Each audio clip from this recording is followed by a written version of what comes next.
Hey everybody, welcome back to The Loop. This week, I want to jump into the Old Testament book of Isaiah as we continue to make our way through the Bible together. Now, as we step into the book of Isaiah, we are stepping out of the wisdom literature section of the Old Testament, and we are stepping into a new section called the prophets. Now, the prophets play a very important role in the life of God's people. The prophets speak on God's behalf, and they always talk about the future. Sometimes they talk about what God is going to do in the immediate future, and sometimes they talk about what God is going to do in the distant future.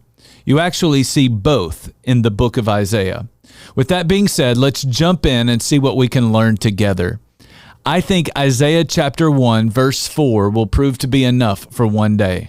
There the prophet Isaiah wrote this, "Woe to the sinful nation, a people whose guilt is great, a brood of evildoers, children given to corruption.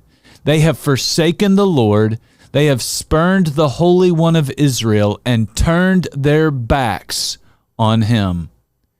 Have you ever thought about all the great empires that have come and gone throughout the history of the world?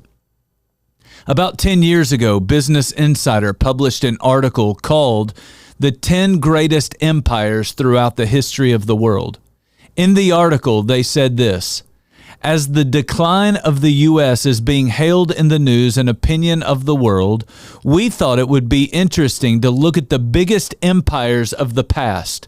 Aside from their leadership model, the only other thing they all have in common is that each of them has disappeared." Isaiah saw the same thing coming for the nation of Israel in the near future. In verse 7, he talked about the foreigners invading and overthrowing their empire. Now, how does a mighty empire fall to inferior nations?